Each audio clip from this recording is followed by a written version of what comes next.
Welcome to the British Chamber of Commerce Singapore's podcast channel.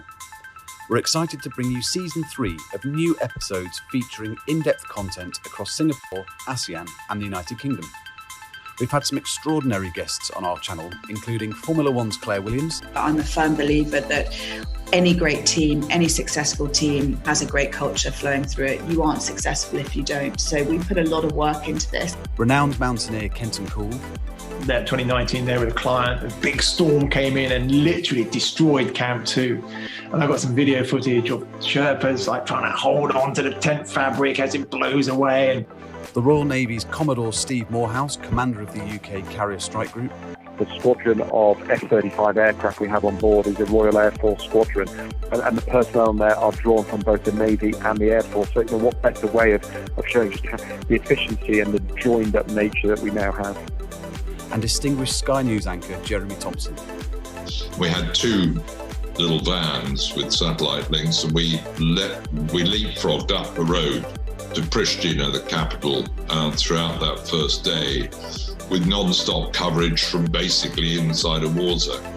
We also sit down with the likes of TikTok, Twitch and Twitter and continue to bring you conversations around business and trade, leadership and people, sustainability, sports and arts and much, much more. Thank you, as always, for your support and we hope you enjoy this podcast. Hello and welcome to our latest episode of In Conversation with me, David Kelly, brought to you by the British Chamber of Commerce in Singapore. Today, I'm talking to Dr. Mark Wenzel, a 14-year superintendent who has helmed the Stamford American International School for the last 2 years. His career also includes positions as a communications director for a school district of 18,000 students, teaching at the middle school and college level, television broadcasting and political communications. Mark, it is great to have you with us today. Thank you so much for joining me. Thank you. Pleasure to be with you today. Great to have you, Mark. So, let's get started. You've been the superintendent at Stamford American International School for just over 2 years now. Quite a lot's happened over the last 2 years in terms of a global pandemic. But can you just sort of share a little bit about what first attracted you to working with the school and working here in Singapore? Sure. So I was working in a school district in Washington State as a superintendent, father of 3 children with my wife, Julie. And like so many parents, we thought about the world, we thought about our children, we thought about how we wanted to expose them to culture and language. And we really felt the pull to go overseas to work at an international school. So Singapore was quickly on the list based on being Singapore and all it offers with culture and food and proximity to so many other great places. So yeah, it's interesting because I applied before COVID and got the job, and then COVID hit. So I was with my predecessor, Superintendent Eric Sands, at a hiring fair in Boston in February of 2020.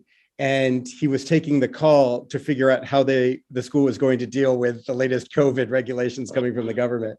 So it was quite an interesting time to be onboarded during COVID. So, like you say, it must have been an incredibly challenging start for you. And I think, we're all sick of COVID, and it's great to see that we're starting to come out of this now. But, from your perspective, hugely disruptive to the education system. As a school, how did you adapt and overcome some of those challenges? Because there were so many moving goalposts, weren't there? At the same time, you've been supporting the students and the parents. There's been school wellbeing, I'm sure, and mental health. How have you sort of navigated all of that over the last couple of years? To start, I think it's appropriate to give a huge cheer for students and staff, both at Stanford, but around the world. People have worked really hard to make this period of time in the education world work for students. So let's just give a little woohoo for educators out there in the world and for parents who had to take on some of those responsibilities at home. So it was an incredibly unprecedented time. What I appreciate about what COVID taught us is that it reminded us once again of the importance of well-being, of the importance of the softer side of education, which is about taking care of one another, which is about thinking about how we connect socially, how we take care of one another emotionally, And those are such critical components of education. And COVID forced us to go deep there and to really think about what are we doing above and beyond to make sure our students and our families stay whole. Now, I work for Stanford, which is a school that prizes itself on having a very strong stance on well-being. Cognita schools, of which we're a part, have a well-being charter. And that charter has 6 big ideas, really familiar stuff, but this is what we need to do to be well. So the 6 ideas are sleep, exercise, and diet on one side of the equation, really familiar to all of us. And then social connections, giving to others, and being engaged in a meaningful activity on the other side of the equation. And so we talked about those 6 things in depth. We set goals around those things. What does it mean to give to others? And how can we promote that as a school? And how do you feel when you give to others? I mean, a time like COVID invariably kind of takes us inside of ourselves, and we become very focused on our own needs and wants. And so kind of having this charter and having conversations around well-being in a new context, I think really open doors and ways of thinking and practices that will go beyond COVID and help make us a better school and, frankly, the world a better place. Are there things through that journey, Mark, that you're going to carry on sort of post-COVID? Are there some things that you've learned over the last couple of years that you've got, actually, the kids have really enjoyed this, and this is something that we want to sort of continue doing going forwards? Really, there really is. So part of it is in an advisory program, which many American schools have. There's a time, both in elementary and in secondary, for kids to come together and have conversations about life. What's troubling you? How are you doing? How do you think about this issue facing the world? And what the research tells us is that time is so important to student development and child development. So at an elementary school level, you'd be talking about friendship, and you'd be talking about how to act in a certain situation or how to disagree with somebody, but appropriately, right? You're learning those social skills. And then you're talking about something somebody did that made you feel good. And so for us, we've gotten better at facilitating those conversations within that advisory. We've also really underscored the importance of gratitude and a culture of gratitude.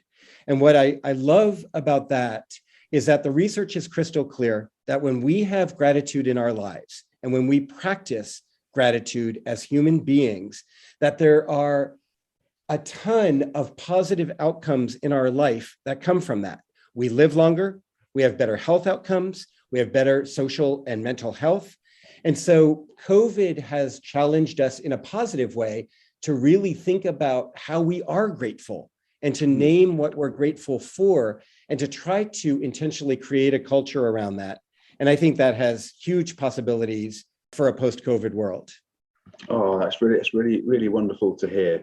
And it was also sort of great reading the bio as well around how you're such an inclusive school. You sort of house 75 different nationalities, and that inclusive approach, I'm sure, to teaching and learning sort of comes through with all of that, as you've just been describing. Can you explain a little bit about how do you define inclusion at Stanford?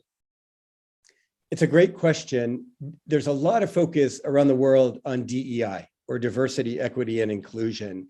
And in schools, we're doing that same work. At Stanford, we're really thinking about belonging and who feels like they belong here and who doesn't feel like they belong.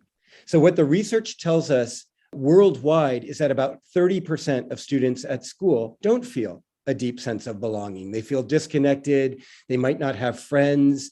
They feel lonely. They don't feel motivated or engaged. At Stanford, we do regular surveys of students. Our research tells us that we have maybe 10 to 15% of students who go through that. And our focus as a school is to make sure everyone feels connected, that they feel that there's a caring adult in their life, that they feel included in having a voice in their education, that they feel like they can have conversations about who they are. And at the end of the day, for me as an educational leader, inclusion is about showing up as you. It means that you have an identity, that we're going to honor your identity, and we're going to create ways for you to be you at school. So that means being you, appropriately, of course, right? But being you socially, being you intellectually. So what that means is that we have a culture that's accepting, and we talk about what it means to accept others and to respect and honor other people's identities and choices. And then from a teaching and learning perspective, we're doing a lot of deep work with a national researcher in the United States around what inclusion in the classroom looks like. And part of that is how students' brains work and designing lessons so that everyone can have a hook. Everyone feels like they can have a voice in approaching that lesson. So there's a lot of choice. There's a lot of different ways that you can engage in the lesson. There's a lot of ways that you can show your learning. And so that's one of the ways that we're really talking about inclusion at Stanford. Really, really, really, really encouraging to hear that. Before we sort of move on to sustainability, because that's, I know that's something you're really keen on, but they say some heroes don't wear capes. You will have had a series of heroes working for you that are the teachers. And I guess your relationship with the teachers will have changed over the last couple of years. And I think one of the things that at the Chamber we've noticed is that we've almost moved to sort of more pastoral care with staff, right? As we've been trying to help everybody get through the last couple of years. How has that been for you? How have you been sort of working differently with the teachers that provide such an important platform for kids' development? In a classroom, what we always talk about in education is that there's nothing more fundamental than the relationship between a student and a teacher. And that defines the student experience. And we see that repeated over and over again in our parent and student surveys. When there's that caring relationship, kids soar. There's also research that suggests that a teacher's belief in a student's ability to learn is one of the greatest factors in students' learning, right? So if I walk into a classroom and that teacher believes in me, my ability to learn immediately increases because of that belief. That's how important it is. So there's a parallel there between a teacher's relationship with students and a head of school or a superintendent's relationship or a principal's relationship with teachers. We're a family. That relationship is important. I think what COVID has taught me is, in the last couple of years, is the importance of listening, not always having the answers, but just listening, trying to be present. Trying to understand where others are coming from. As you know, so often it's not having the answer, but it's just being heard. So we've really talked as a leadership team about trying to be present, trying to be visible, of course, but leaning into conversations where our staff are telling us their stories and we're trying to validate and then solve problems where we can. But a lot of times just being there and walking alongside on the journey. And I think that's been really important for us. Oh, super to hear that, Mark. Just turning to sustainability, it's obviously the forefront of a lot of minds of business leaders. Certainly, it's become a lot more prevalent over the last sort of 5 to 10 years or so, and latterly, more recently, certainly with the COP26 agenda in the UK at the end of last year. And we've really noticed that many of our conversations are sort of driven by children and their thinking and how they're really trying to drive positive change within their families, which ultimately has a really sort of positive ripple effect, I think. How are you sort of supporting the sustainability agenda at Stanford, and how do kids get involved with that? Yeah, kids get involved by engaging in activities both in the classroom and outside. So in the classroom, a lot of our curriculum within the IB is focused on the United Nations sustainability goals. So there are 17 goals. They touch on everything from poverty to hunger, education, gender equality, clean water. These are rich, deep goals that address today's world's problems. And so what's wonderful about that is that there are a lot of lessons within what we call units of inquiry across the grade levels where students are grappling deeply with these problems and then understanding the problem and then coming up with solutions or talking to experts. So a good example of this is, for example, in 5th grade, these are 11-year-olds who would be researching and they have to choose a project, and they'll choose a project related to one of those goals. And then they'll reach out and they'll talk to experts. So we had 5th graders talking to clean water experts in Africa, or reaching out to the friend of a family member who works for the United Nations or for a major corporation, and getting this firsthand experience from an expert around this problem and having a very thoughtful research-based conversation. So the IB really supports that, which is lovely. It challenges students to go deep, to ask big questions, to use research. So that's really exciting from the curriculum. As a school, we've also embraced sustainability, and it's a journey. We're working on it. We've got a ways to go still. But one of the ways we've done it is we've partnered with the Botanical Garden with a rare tree project. And so we are making our campus more green. Our kids are learning about sustainability, about trees, about making the world greener. We have solar panels that were sort of a student-generated project. And now students actually use energy data from our school in some of the work that they do and the analysis they do in math and other subject areas. So there are different ways that we're tackling it, and we're excited to learn from our students and with our students as we move forward. Oh, what a great program. What a great program. Are there some things that the students have been sort of pushing the school to go and develop? I mean, you mentioned the project with the solar panels. Are there sort of other areas that you're being challenged by the younger generation that have got these great ideas around a more sustainable world? Yeah, I think, what pops up quite a bit is recycling and trying to improve our recycling program and what that would look like and how to work within the context of Singapore to do that. So that's definitely been one that's come up quite a bit, but they're very active. We have a writing unit that we do at the elementary school, which is to sort of challenge a leader about a problem at our school. And so it's great because the kids learn about something and then they write their thinking, and then they kind of present, a proposed change in policy. And sometimes, we'll work with them and listen to them and take their ideas into consideration and try to kind of address some of the problems that they're bringing up. Oh, great stuff. Your early learning village campus was inspired by the Reggio Emilia philosophy. As I understand it, this philosophy teaches us to value the child as the central to their own learning, and not simply as an empty vessel waiting to be sort of filled with knowledge. Can you just share with our listeners a little more about why you've adopted that approach? How is it supported by the school, and how does it help in terms of that sort of educational journey for your students? Yes, Reggio is a small town or maybe a group of towns in Italy.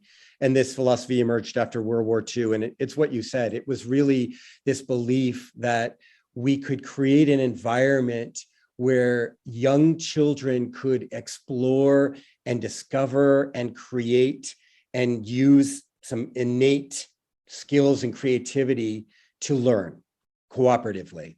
And it's a lovely philosophy. And our early learning village, I'm always amazed every time I go there. I just spent a few days there recently. And it's a place that the facility is gorgeous, with multiple different kinds of playing and learning areas. But it's really about following the child and the child's interest. So many people know John Dewey, the educational philosopher. This was very grounded in the work that he did, which was really what you said about not filling an empty vessel, but really understanding the child and nurturing the child's innate curiosity. Maria Montessori had a similar philosophy. And so what this looks like is kids, you've got lots of choice in the classroom. So I was in a classroom for children who are 4 or 5 years old. And there were 10 or so activities, and they were sorting objects, they were building towers, they were doing art over in the corner. They had lots and lots of choices. And then the teachers were roaming around the room, conferring with kids, asking them questions, helping them sort something, guiding on the side. But the student was owning his or her learning. It's a lovely environment, and the children in our early learning village just thrive. We also we layer in a design class into that. We layer in music and Suzuki violin. And so there's just this incredible creative energy that transcends this school for children 0 to 5 years old. That's lovely. Does that help to identify where a student's strength might be to help them to further develop that and enhance that for their future development? It really does. By the time they're 5 or 6, we've got a really good sense of who they are as children, and we nurture their strengths. They're learning to read and do mathematics largely in that final year. They're exploring that earlier, but there's a little bit more formal year in KG2 at age 5 and 6. And we do get to know them very well as a learner. And then we connect them to our main campus, the Woodley campus, to come to first grade. Oh, great stuff. Great stuff. I understand at Stamford that you're the first and I think the only school in Singapore to offer the advanced placement, the International Baccalaureate diploma program, and the Business and Technical Education Council diploma curricula, together with a US accredited high school diploma as well. Can you just share with our listeners a little bit about how the reception has been for this and what it offers the students more broadly? Let me start by giving a story. The day before yesterday, I was at an exhibit for BTEC, which is a program that comes out of Great Britain, which is a career pathway program. And I was visiting students who were presenting. They're in the art BTEC class. And it was amazing what I saw. So I saw a young woman who's really interested in fashion. And she had looked at fashion from the 1850s to the 1970s. And she had done deep research. And then she had designed clothing from each of those periods. And this was her final project. She plans to go to fashion school in London.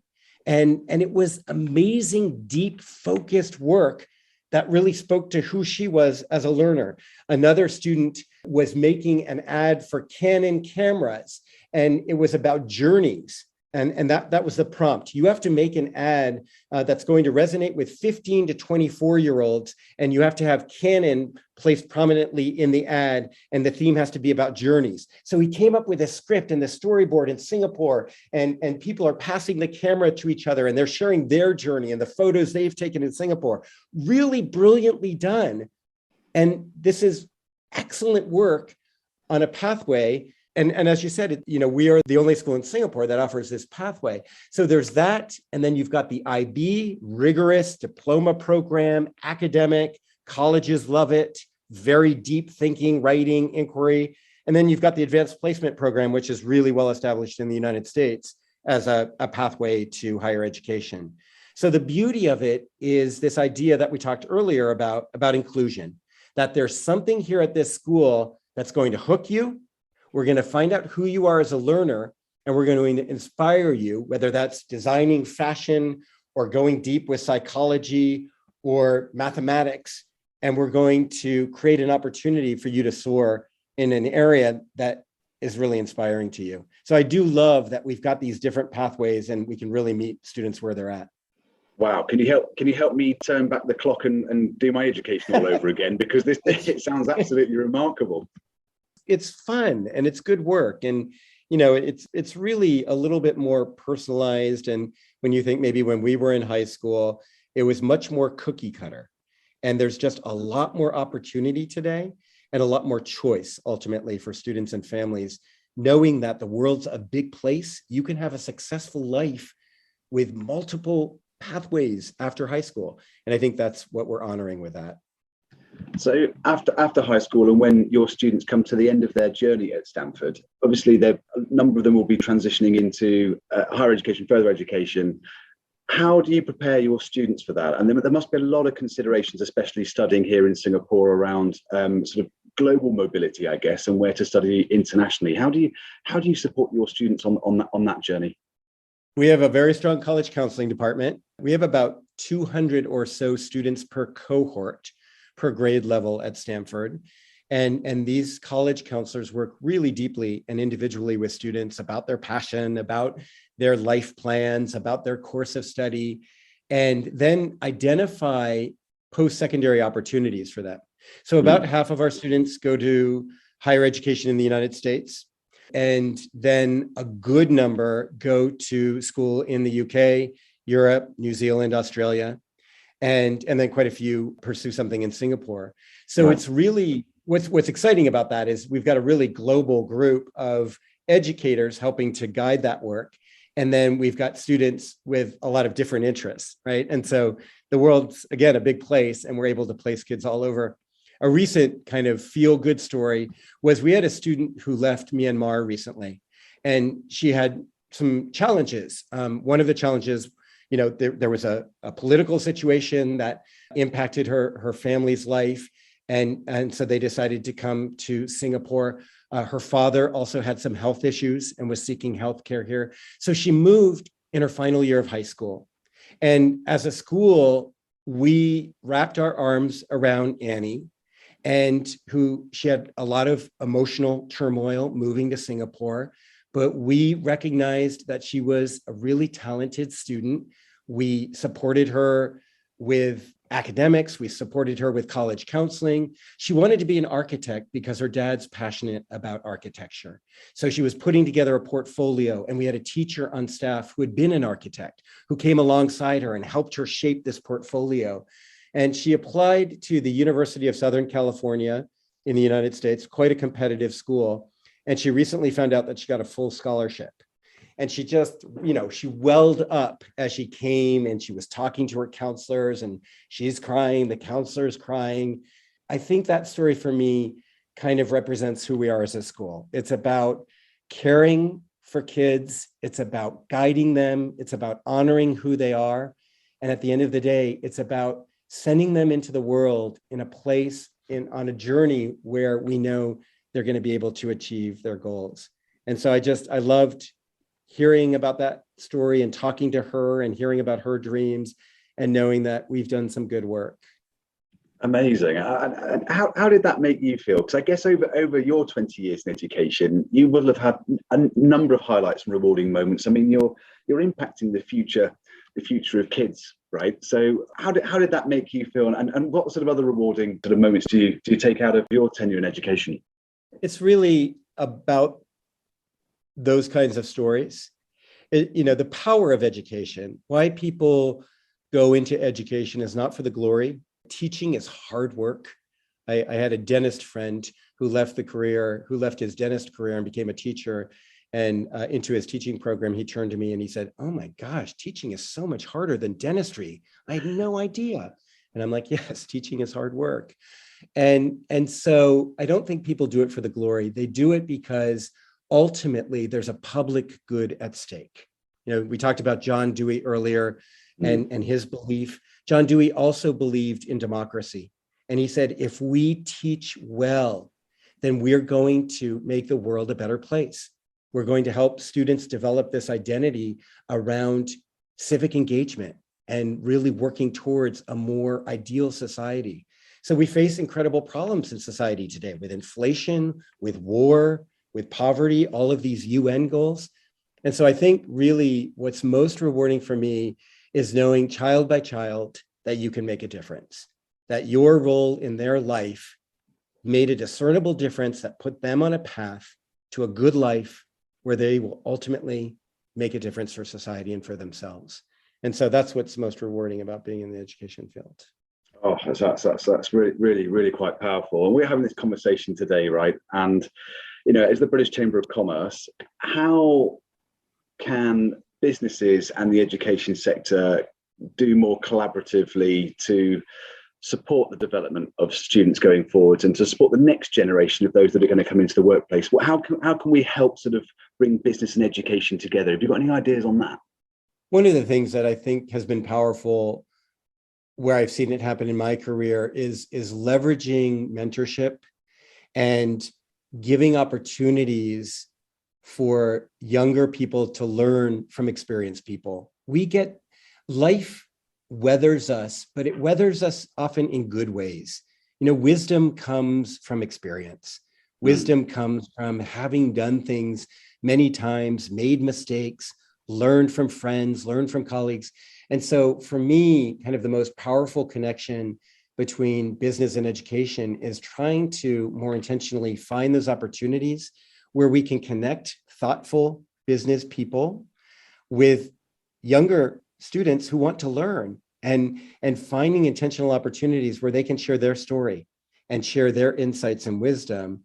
And there's so many opportunities in terms of different career paths, and just opening up young people's eyes to the breadth of the working world. You could do this, or you could do that. Look over here, this person has worked in human rights in India, and this person runs communications for a multinational corporation. And this is the kind of skill set you need to do work like that. What do you think? So it's really, for me, about opening up avenues of exploration and understanding into the working world, and then really finding ways just to mentor. Oh, super. Well, let's try and work on that offline and just if we can plug some businesses in, because you hit on something that sort of really struck me in my career, and something that I had a very lucky teacher when I was younger that said, it is okay to change your mind, David. It is okay that you might not know what you're going to do in the future, and the world is a changing place, and it's always stuck with me, and it's always given me that one bit of confidence in my own career that it's okay to go and do something a bit different and go and try something, and also to fail at it as well. That's okay too. It's all part of the learning process. And just hearing what you've just been describing then sounds like something we should be doing if we can get the business community together as well to support the future generation. So yeah, let's definitely work on that. And just in terms of sort of looking forwards, are there sort of ideas or hopes for a more powerful education system going forwards? What are your thoughts in terms of what the future looks like in terms of education? It connects to our earlier conversation about really meeting students where they're at. The world is constantly evolving. I think the research that has kind of made the education world take notice is that jobs will look drastically different. Artificial intelligence will have a huge impact on the working world, and the kinds of thinkers and problem solvers that we need will be discernibly different than 20, 40, 60 years ago.